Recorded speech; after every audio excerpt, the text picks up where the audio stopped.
scared of the Pfister? No, oh, hell yeah, Pablo. Wait, have you stayed there before? No, I just heard the stories. You just hear all the stories. Yeah, I don't want to experience that, you know what I mean? I don't want to be the guy telling the story. I want to be the guy listening to the story and be like, man, that was funny. You know what I mean? Oh, hell no.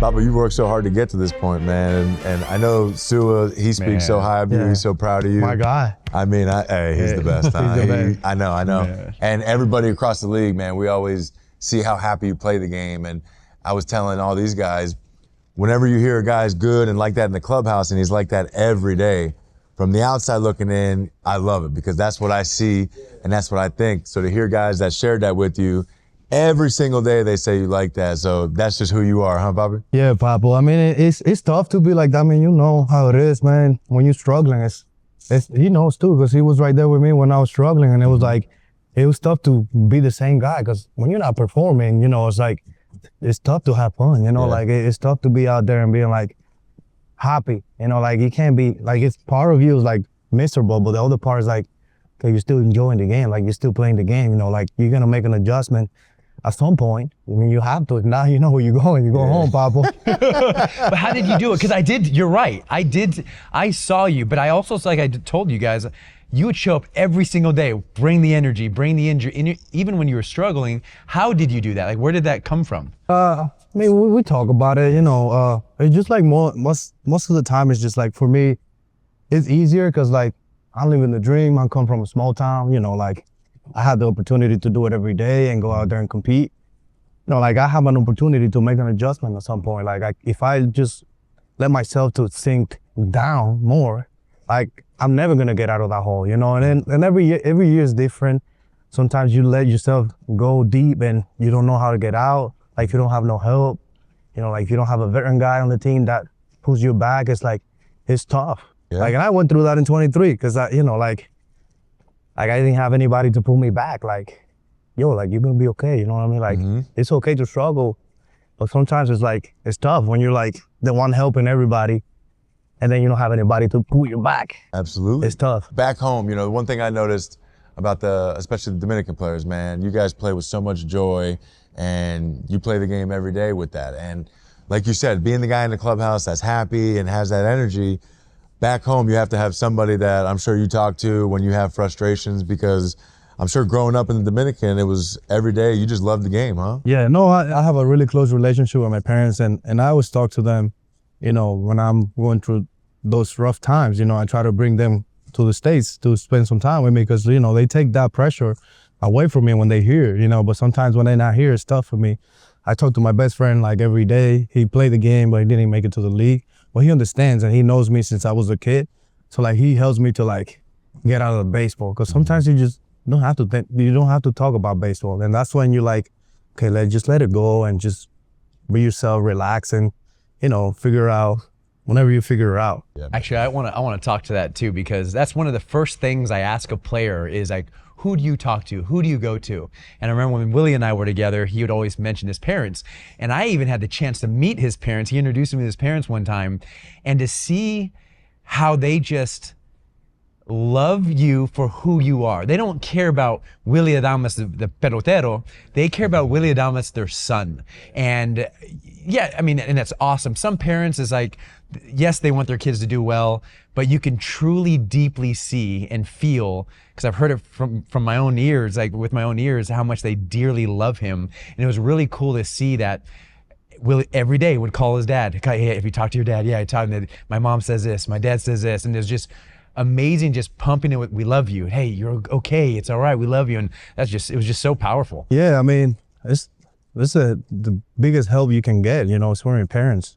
Like they're never gonna judge you, like if you're struggling, if you're doing well, like you say, I'm always gonna be their son, you know, like they're never gonna be like, oh, you're not doing good, like you're 0 for 3 with 3 punches, like I don't like you, I don't love you anymore, you know what I mean? They're always gonna give me that parents love that sometimes we need it the most when we're struggling.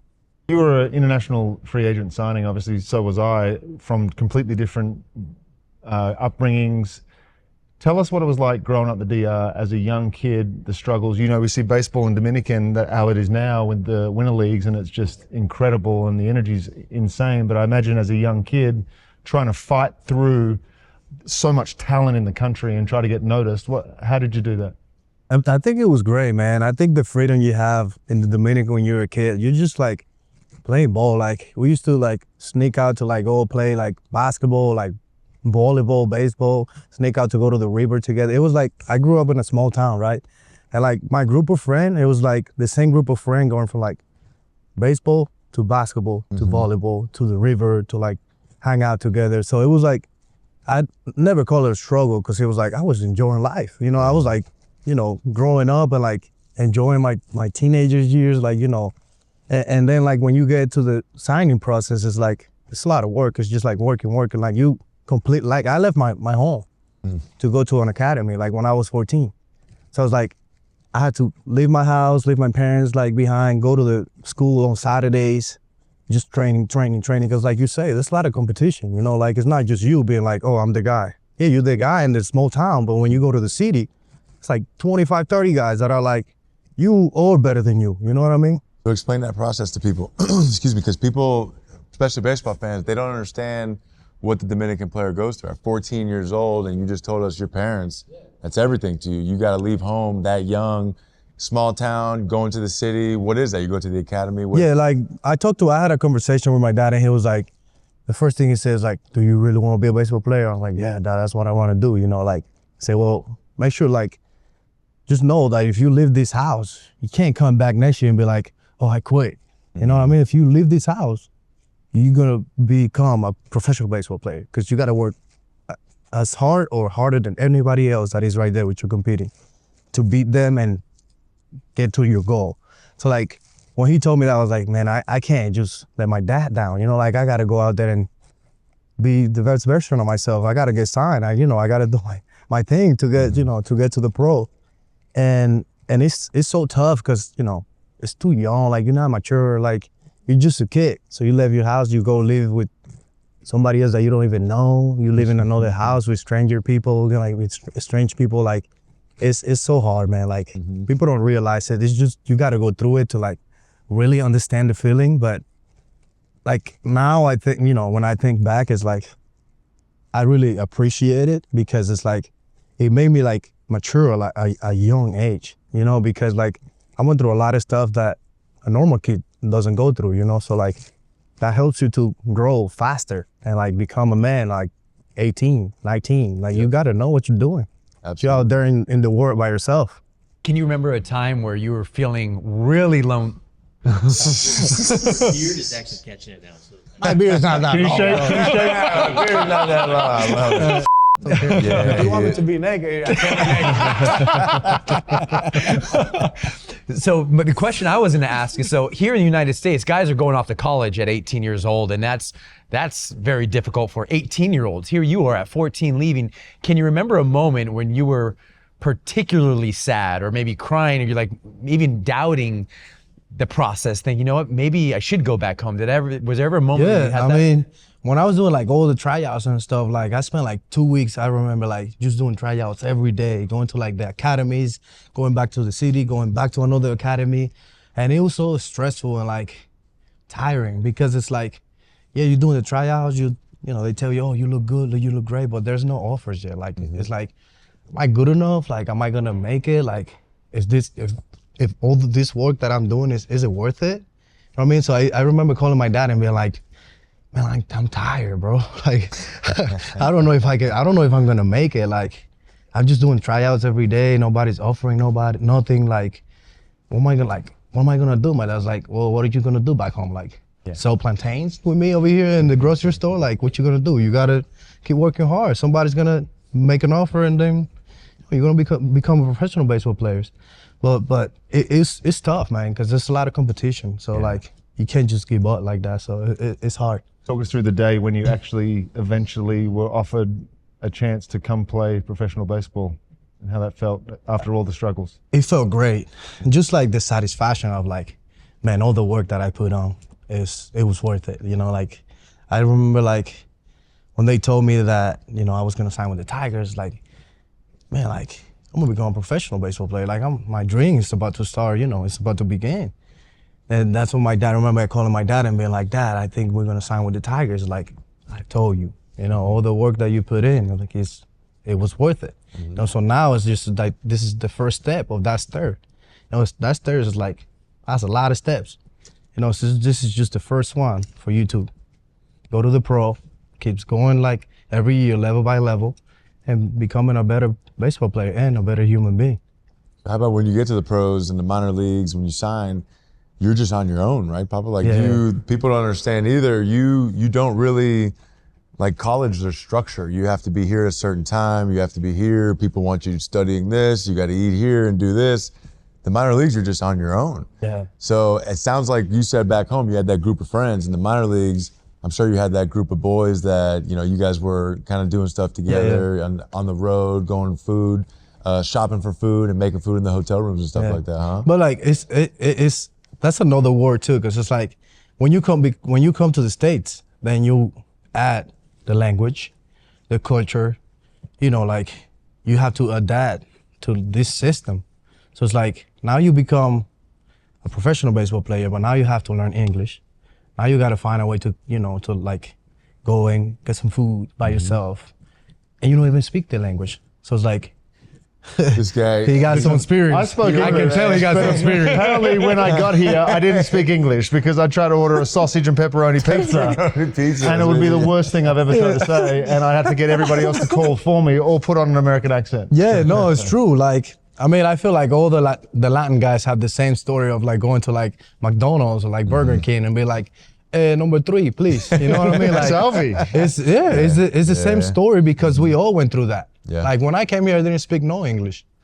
So like I remember like being in the meetings and it's like, when the meetings were done, I'm like, well, what did they say? Like I'm relying on like whatever my teammate that spoke better English than me told me. Like if he told me meeting the stretch is at 2:00, like I'm believing him. Yeah. What if the stretch was 11 o'clock? I missed the stretch. Yeah. So like that's when I was like, man, like I have to I gotta learn English. Like I have to find a way to like communicate, to like get to know the culture, like everything. Because if I want to spend 15 years here in the States, I gotta be able to communicate, to express myself. And that's how people are gonna like bond with me and be like get to know my true self. So like that was. For me, that was a priority. After like I got here, it's like, man, my first year I didn't understand anything. I need to learn. So the next year I went to live with Squid, Andrew Velasquez and Keon Wong, Colton's brother, and they spoke no Spanish, only English in the house. So like I lived with them, and that year I became like more fluent, and like I'm like, man, I'm picking the language up. So like I got to know the culture, like the music, the food, like everything, because I was hanging out with them every day. So that helped me a lot to like become more like Americanized, to adapt to the system here.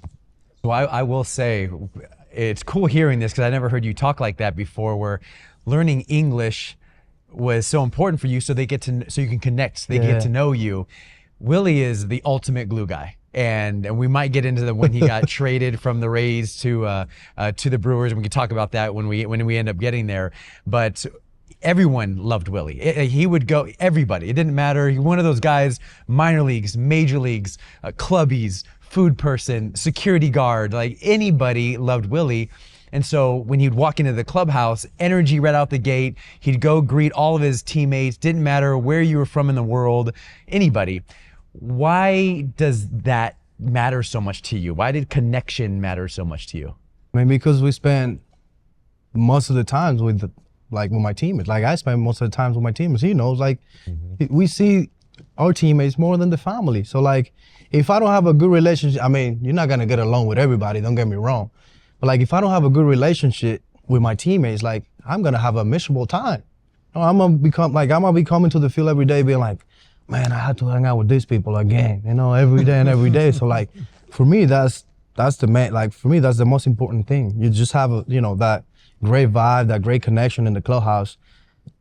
Not just because like you need it and like it's gonna become easier to come to the ballpark, but because like that translates to the field. When you have a good clubhouse, that translates to the field. You're gonna become a winning team because you guys are together. He knows he won a championship. He knows what it takes. Like when that team is bonding like that, there's nothing better than that. Like you could play against a team that is more talented than you, and when you have that chemistry, forget about it. It's over. I'm sorry, can I ask you No, another? So yeah. the Willy Adames team. So we were together in 19, and we were together in 20, Yeah. and then 21. Is that A little bit, okay. yeah. Let's talk about the 19 team was amazing. You remember winning Amazing, yeah. at the Coliseum that against the A's. But talk about 2020. Like let's talk about the playoff. The world went to the World Series. Yeah. What do you remember of the bubble? All of that. It was a weird year. Weird. It was weird, Very Papa. weird, yeah. It was so weird. Like we ended up like going to the postseason and having a great time, but it was so different. You had no fans. Like I couldn't see my family. Like I remember like when we were in the World Series, like my family was in Texas, and I couldn't even like I saw them like from the stands. Yeah. Like they were like up there. I'm like, man, like I want to give them a hug. Like I want to feel their love. Yeah. And I didn't even like I couldn't even do that. So like that was a weird year. Like we had a lot of fun though. Like that run was crazy with Rosarena, like Yeah. putting crazy numbers. Like us winning, like beating the Astros, the Yankees, like, and then playing against the Dodgers. That was insane.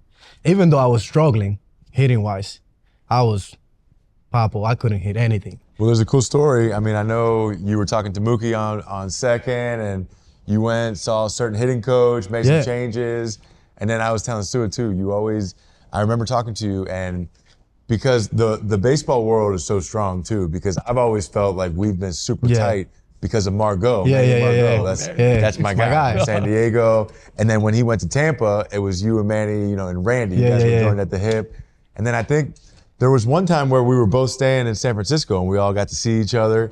And got to hang out. When you guys were with Tampa, all Yeah. that, it was awesome. But that year with Tampa, you told me that you could not see the ball at Tropicana Field. Yeah. And He I'll never knows. forget when we were hanging out. He knows. He was Always there. tell me that. And I'm like, man, that's crazy. I just remember you saying it. And then when you signed with Milwaukee, you start hitting all these homers, and I'm like, man, maybe this guy didn't actually see the ball. No, he knows. Like I used to complain all the time, Papa. Like it was crazy. Like I remember like going on the road and like killing it, like going like 9 for 15 and like a couple homers. Then I go to I go to the truck, 0 for 15 with 9 strikeouts. I'm like, man, like I know you get called, but like I couldn't even touch the ball. Like it was crazy. Like if you go and look at the splits on night of 19, it was like I hit 303 on the road and then at home 205. Wow. And I hit 15 homers on the road and just 5 at home. Like it's just crazy. And like I used to complain all the time. People like looking at me like, this guy's making excuses. Like they never told me that, but I know Right. that people always think that when you're like struggling. And after I got out of there, I was like, I started hitting homers like because my numbers were even on the road and home. So it's like I just couldn't hit in the trop. Like if I was like hitting like 240, 250 in the trop, my numbers would have been like the same as Milwaukee. It's just like I couldn't pick it up, man. It was That tough. was weird, man. Yeah, I remember it was watching weird. some video, and like you would think a ball was way lower than what it was, and you would go watch the video, and it was in the strike Yeah, zone. and I heard a lot of guys complaining after I left there.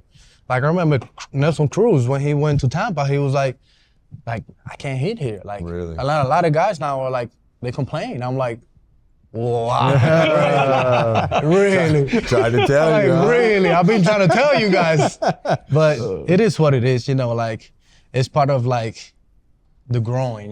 Yeah. For me, like I spent really good years in Tampa. I met beautiful people, and like I had a great time there. How about Kashi?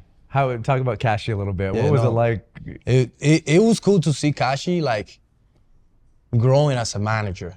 Like because when he got the job, obviously I was not in the team yet, but I got to see how like he became like more like player guy. You know what I mean? More like, okay, I need to lay back a little bit and let my boys like do the thing. Like, okay, I need to create like a relationship with them and create that bond. And it was cool to see him mature as a coach, as a manager, because like a lot of people don't do that. They don't make the effort to like, okay, let me create this relationship with my players. Like, let me help my players, to be a better version. And he was always challenging the guys.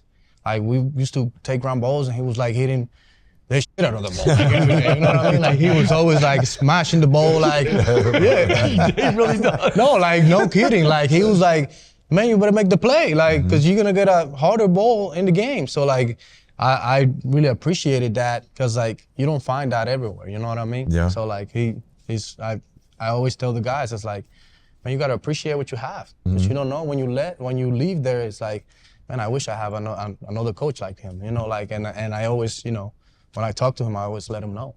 Yeah, that's cool. I will say, when you got traded, and I'm curious to hear your perspective, having been with the Rays for 5 seasons and seeing players come and go, there is no player that when they got traded, it affected the clubhouse of the team more than this man right here. It literally affected the entire vibe. You just felt it. All the players are like, this wouldn't happen if Willy was here. If Willy was here, this would be like this. And it left a hole in hearts. Like literally, like tears were shed. Like, man, it was like Willy, like the guy to keep his teammates loved him so much. What was it like for you? No, it was crazy. It was devastating. Like obviously, like I felt like I needed a change of scenery because I wanted to even my numbers out and be better. But you know, you got that feeling of like, man, I created that relationship with the boys. You know, like they're my boys. You know, like I want to hang out with them every day, and then I get traded out of nowhere, like without even knowing what was going on. So like it was like a surprise, and that's like all the boys were crying. I was crying. Everybody was crying. It was like, man, you leaving? I was like, I guess so. Yeah. I mean, you know what I mean? Like it was a tough moment, and then I got traded. You know, I went to Milwaukee, and then I have Avisail Garcia there and Freddie Peralta, which I knew them before I got there. So like, I was in Tampa still, and they called me like, yo, you gotta get here tonight. I'm like, yo, I gotta pack. Like, how you want me to go there with no clothes? Like, I gotta pack, and they're like, forget about it, just come. We go to the mall, and like, I get it, you guys are rich, but I need my stuff. You know what I mean? Like, I need my stuff. Yeah, like, they made me feel like a home. You know, as soon as I got there, it's like, you know, we know how you feel about the boys in Tampa. We want to make sure that you feel the same way here. So like, it was tough, but they made it easier. You know, made it easier. That's important, sure, huh? yeah. We go into a new team, you got guys that reach out, so you feel like, okay, man, I got boys over there to look forward to, going to hang out, and then you end up feeling pretty comfortable over as time goes on. But to have those guys first. Oh, that was big, Papo. Like, I remember when I got to Milwaukee. I went to Cincinnati. They were playing Cincinnati, and then we went to Milwaukee, and the team was like, "Oh, we have a hotel room at the Pfister." I say, I ain't staying there no matter what you say. You scared of the Pfister? No, oh, hell yeah, Pablo. Wait, have you stayed there before? No, I just heard the stories. Just hear all the stories. Yeah, I don't want to experience that, you know what I mean? And Abby was right away, like, stay with me in the apartment. No, forget about that. You don't want to go there. I was like, that's for sure. I don't want to go there. You ever stayed at the Pfister? Yeah, I say that all the time. I've never heard, I mean, I've obviously heard some stories, but I've never seen anything. I've never seen any reason as to why people wouldn't want to stay there, but I guess there's just certain guys that just get a bad... No, man, no, that's not for me. You pay me to stay there, I'll be like, take your money for you. I don't need it. I'm good. Take your money. Have Take your anybody money. ever seen any ghosts there you've heard or no? No, I don't know. You just I mean, say, they just always, you know, people always talk about it, and I'm like, well, I don't want to be the guy telling the story. I want to be the guy listening to the story and be like, man, that was funny. You know what I mean? No, hell no. So you're going to get your own room now when you go there this year?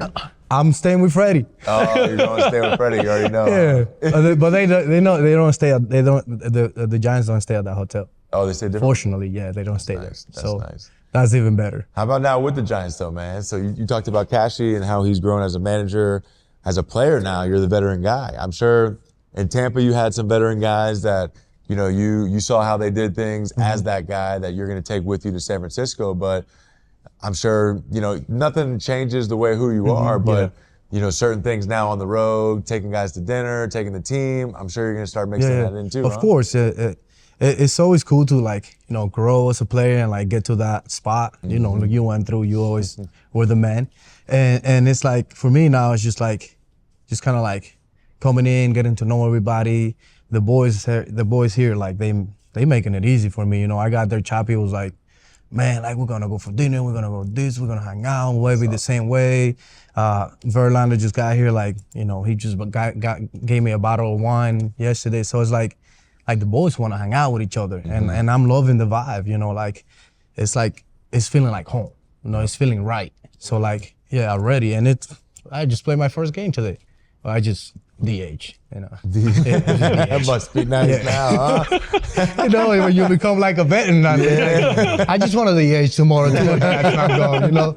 So like they making it so easy for me, and everybody was so welcoming, you know. Even before, like when the news break out, like I got guys reaching out to me like, yo, I'm pumped, you know, that you coming here. Like I heard a lot of great things about you. Bob Mel, he texted me before the news break out. He was like, yeah, I'm supposed not to text you, but like I'm so happy to have you here, and it's been great, man. Like I think it's gonna be amazing, man. The experience here. How was the free agent process for you? Was it nerve-wracking? Was it as you would thought it would have been?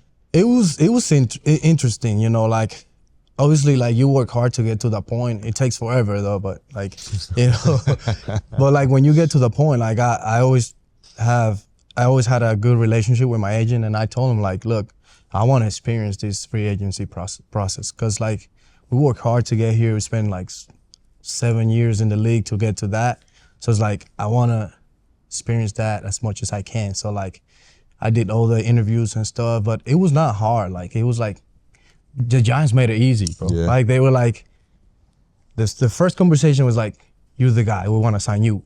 Like we want you to come here, and like we want to, you know, do things with you, like with Choppy and Webby, like you're the priority this offseason. And I was like, man, like really? Yes. You know, the difference between them and the other teams were like, oh, we need to sign a pitcher, we need to sign Soto, you know, we need to this, that. And the Giants were like, no. You're the guy, we want you here. And I was like, man, if you love me that much, I love you the same. You know what I mean? Yeah, like, you know, Pussy made it look. So, yeah, that's coming from Buster Posey. Yeah. I mean, when you have a guy like Pussy running the team, it's like, and he's talking to you, you know, letting you know the plan that he wants to do here, like what he wants to bring to the clubhouse and what he wants to build there. It's like, man, you did it 3 times. You know what it takes to be a champion. You know what pieces to bring to the clubhouse to create a team that can win. So like I was like, sign me up. You know, like besides the money and all that, it's like I want it to be somewhere that they want me to be there. Not just like, oh, we're just adding another guy. I want to be somewhere that it was like, we want you here. Absolutely. We want you to come here and help the young guys, make sure that you, Choppy and Webby and the other guys that are the veteran guys, like bring this team to the top, you know? So I was like, they made it easy. There's gotta be so much trust in, I mean, signing with a guy like Buster Posey, man. That the NL West is gonna be must-see TV, man. It's gonna be tough. It's gonna be Dodgers, tough. Man. It's gonna be tough, but the competition is always great. You know, when you have the kind of talent in that division, it's like, it kind of like takes you to the next level of like, you got to be great every day because you're competing against the best every day. You know what I mean? So it's like, you got to make sure you're on your toes. You got to make sure that you got to work hard every day and like trying to be better every day, you know? So like, I love that challenge, you know? I love being the underdog and just like going out there and competing at the highest level every day, because that's how you become a better player and a better person, you know? What I love is just hearing Willy talk. It's cool to hear you talk. I was telling the guys right before you got here, in 2019, our first road trip was San Francisco. And you came up to me on the plane, or you sent me a text or something like that, and you're like, Sua, let's go out to breakfast in San Francisco. Do you remember that? And you took me out to breakfast, and we talked about I was a rookie. Yeah. And we talked about the mental game. And you just wanted, let's just go talk about the mental game. And what's really cool is that people don't realize how much you work hard on your craft, the infield work, how hard you work in the cage, and how hard you even work on your mind. Yeah. We've had so many conversations about your mental approach to hitting, just to be great. I still listen to the voice note you made for me. What do you mean? Yeah, remember the voice note that you made for me to prepare before the game? I still have it. Can you talk about it? Of course. Are you okay? No, of course. Okay, yeah. It's like Zoo is the only guy that I talk like in my entire career about like the mental game. Like I never talked to anybody on the mental side, like with the Brewers, before like him. And what made you trust Stewart? What made you want to open up? It's and just talk like to him? his vibe were different, you know. He was not just the guy that was there just like, oh, my job is just to make you better, like here. Like he was just hanging out, make sure that everybody's okay. He say hi to everybody. He never came with a different attitude. He was like me. He was always coming, like being the same guy, you know, like around his family, like, you know, he always bring his family, his kids. By the way, Willie was so nice to that are my super kids. cool, My you kids know. love Willie. Yeah, this guy is Rock stars, my man. God. Yeah. His kids are Hollywood. You know what I mean? So like that's with The super Rock. cool. So Yeah. you know, like I was like I didn't talk to him like right away. You know, it took me like a few months to see, you know, and like kind of like see him and walk around and see how he treats people. Cause I don't open up like that. You know, I don't like to talk about myself, my stuff, cause it's too like personal. I don't like to share my stuff with anybody, but with him, I don't know, we kind of like connect. You know, he's kind of like we were in the same channel, you know, like we had the same vibe. Yeah. So like we always talk about everything and he helped me a lot. Like I say, I still have the voice note that he makes like 4 minutes every day. Like when I'm struggling, I'm like, Sua, let's go, do your magic. Can I describe like kind of what it is? Can I describe what it is? Yeah. So Willie, essentially, we sat down together and we talk about, okay, what do you want to be thinking? What words do you want in your mind? What images do you want in your mind? Where do you want to focus? So he designed it. He pretty much engineered the mindset he wants to have. We went over it. We talked about why. Okay, what does it look like? And he just said, all right. And then I just made an audio of it, what it looks like, what it sounds like. And we tested, hey, do you like this, Willie? He goes like, yeah, I like it. And but they're all his words. And he's the architect of it. And I just kind of put it together. I threw some breath work in there. And then it's You know, just- Papa, it's like sometimes you just get into the routine and sometimes you forget about like the little stuff that makes you better. Yeah. You know, and then when you're struggling, it's like, man, like I don't know what to do, but you do know what to do. You know what I mean? You just don't like react at that moment, and you need somebody to tell you.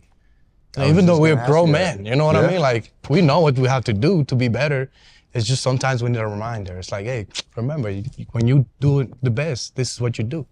But you know the feeling. I was just gonna ask you, like, when is that time where you put the headphones in and go Sua mode? Is it when that moment, that time, it just feels like stuff's speeding up and you're mentally, your thoughts are just rushed and you just need to slow everything down and take some deep breaths, like the breathing work as well? Of course. I mean, because when you doing good, it's like you just vibing, man. You're just going out there. You're not even thinking about anything. You're just having a good time. But when you're struggling, you're struggling. You're like, man, like, did I just forget how to play baseball? Like, what the heck? I don't even know how to grab the bat. You know what I mean? Like, you know that feeling. It's hard. But so like, how do you hide it so good, man? Because from the outside, nobody ever thinks you're struggling, dude. But, a baseball player is always going through something. It always. Even like when you're doing good, that sometimes it's like you might have something in your personal life that is like happening, but you got to be able to separate that. Like he helped me a lot to like, to like find that line of like, okay, this is my personal life.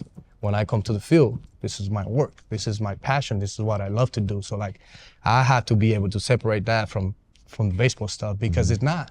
If you bring the trouble, like the problems from your house to the field, man, you're gonna be a mess for sure. So it's tough. You gotta have somebody that helps you to divide and to separate that lane. Yeah, that's so true. Because even Moose always talks about it too. How baseball, when you're in the season, what you guys go through, that stuff, that outside stuff.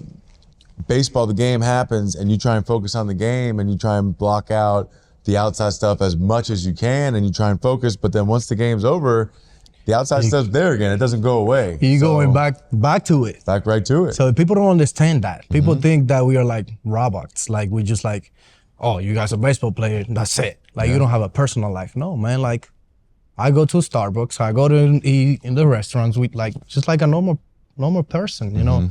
And they forget about that stuff. They think we have no feelings. Yeah. And it's tough to separate that and just to, man, like to be the same guy every day, to have the same attitude, it's hard. It's tough. It is. And then when you don't have it one day, it's like people are like, are you okay, bro? Yeah.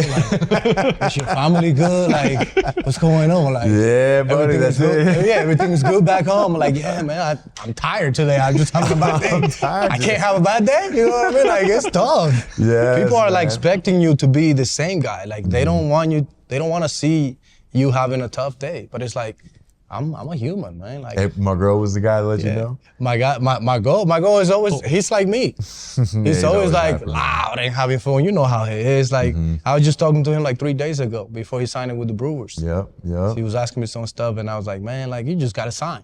You gotta know, you gotta come into the game. Like, just get an opportunity. But he's always the same. Like, he's one of my favorite teammates all time. Me too, man. I love I Manny. He's love such a Manny. good kid. Yeah. So how often do you get to go back home?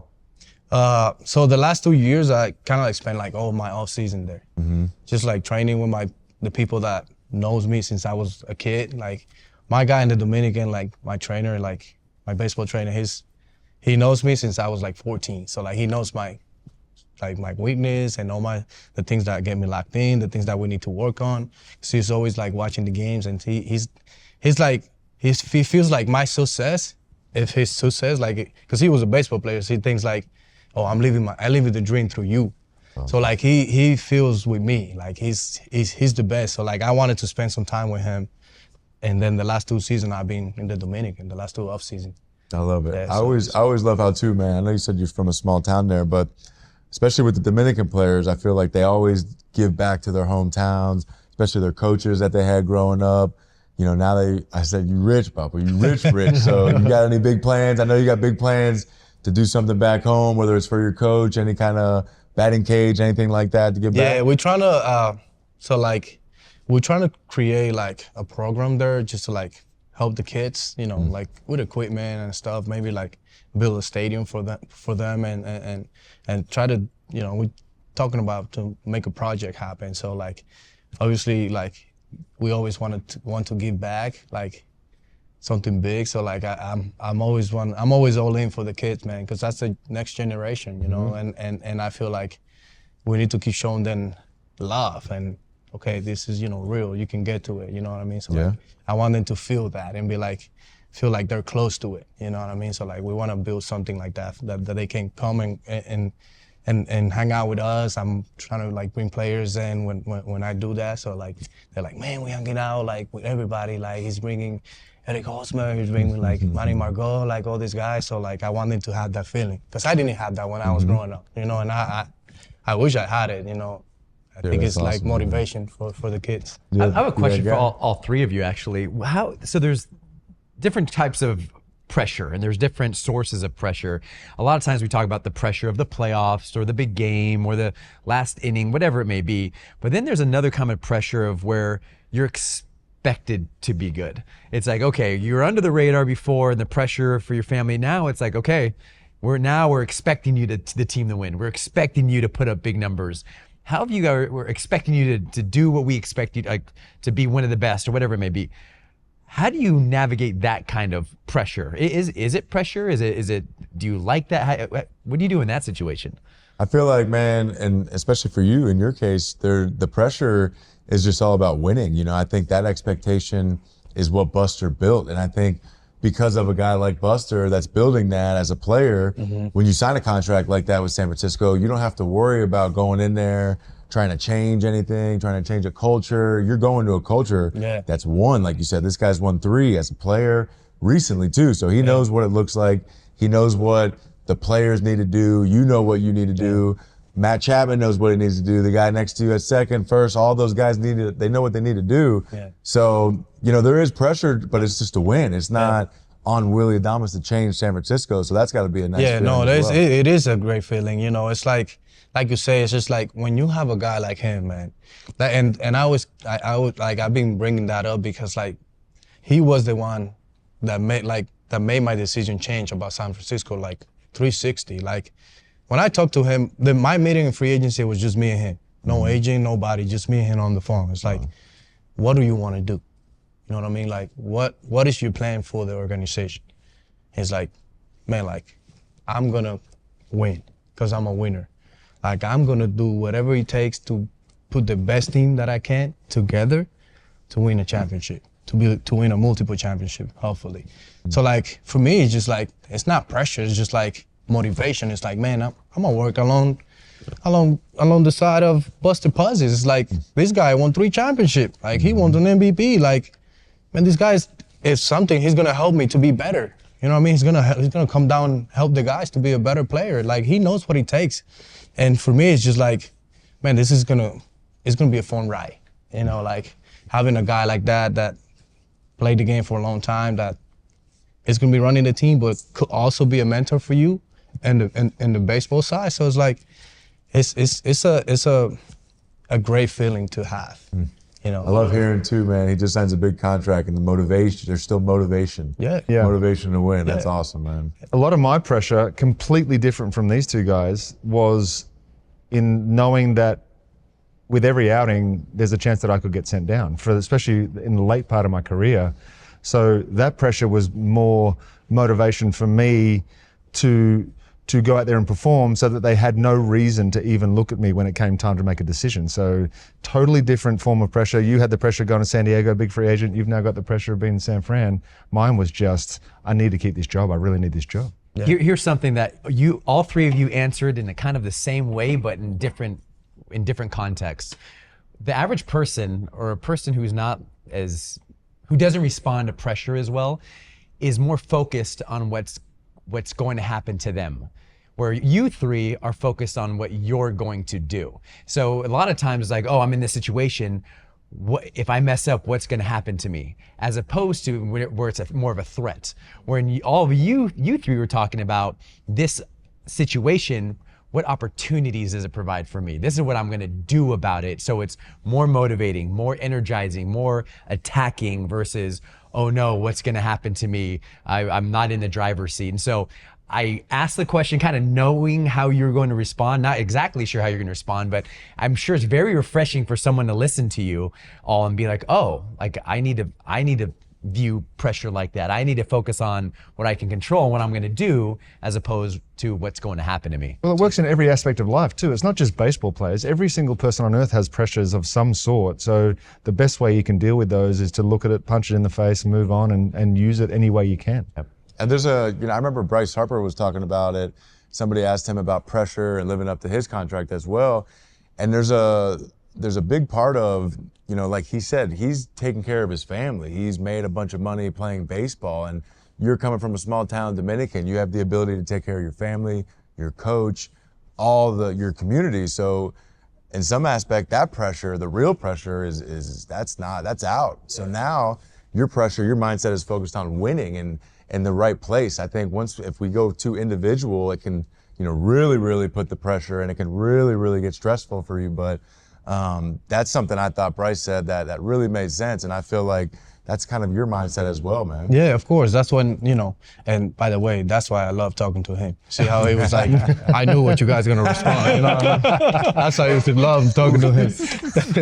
But yeah, like when you ask me, it's like, for me, it's not like, I just signed a contract, right? But I don't even think about that stuff. Like that's not even important anymore. Because it's like, I had it. I know I had it. Now, like, what am I gonna do about it? Am I just gonna chill and be comfortable just because I signed a contract? Or am I gonna take the responsibility that comes with the contract of like, what you gonna do about it? Are you gonna become a better player? Are you gonna work harder every day? Are you gonna win with the team? Or are you gonna become a selfish player just because now you're the man, you're the guy? You know what I mean? So for me, it's just more like, I'm gonna continue to be better. I'm gonna continue to be myself to try to help the young guys to be better, how to teach them to become a pro. And like, I think for me, like, I have an opportunity now to just like continue to be myself as long, with myself getting older, like becoming a more mature guy, like with a different perspective of life, coming from a different country, coming from a different culture, and help the guys to, get together and like forget about like where you're coming from, like if you're like black, white, Latino, Asian, like we're here to win. And we're here to like engage, to bond with each other, to become brothers, because we're gonna be hanging out every day. So what you gonna do about it? So that's my mentality, I wish I would play with Willie, man. I'm telling you, this is, and even that phrase, like if I don't have any tattoos or anything, but if not say I would get this one, but that's my favorite question. What are you gonna do about it? Yeah. It's such a clarifying. We talked about clarity over confidence. If someone's like, oh, I'm so stressed, ask yourself this: what am I going to do about it? Oh, I'm so mad about this. I suck at this. What are you going to do about it? Oh, my relationship's terrible, and what are you going to do about it? It's just Willie keeps saying it. What am I going to do about it? Yeah, and that gets you focused on yourself. Yeah, that's why I hate when I see guys that like struggling. It's like, man, like, I suck at this thing. But yeah, you sucking right now. You're terrible. But like, are you gonna go to the cage and put the work in to be better, or are you just gonna continue to pound yourself and be like, man, like I suck. I'm terrible. Like I used to be good. I used to be great. Like, yeah, you used to be, but that's still in you. You know what I mean? You're just like struggling. Like you're just mentally down right now. Like, let's go to work. Let's go do some early work. Let's go hang out. Or if it's like, if I see a guy that is like struggling like that, I'm like, let's go for dinner. Let's have a drink. Let's talk about life. You know, just hang out. Forget about baseball. We go tomorrow, we get some hits. Earlier in my career, I would deal with struggles by trying to find an excuse other than myself as to why it happened. And the later in my career I got, the more that I accepted responsibility and, like you said, faced that what am I going to do about it? It's not anyone else's problem. It's not anyone else's fault. They didn't throw that pitch. I threw that pitch. Figure it out and move on. So that's huge. Yeah. That's your new sewer video. What are you gonna do about it? He's gonna send me another voice note and be like, what are you gonna do about it? Are you gonna sink in on the chair and take a deep breath and think about your good stuff?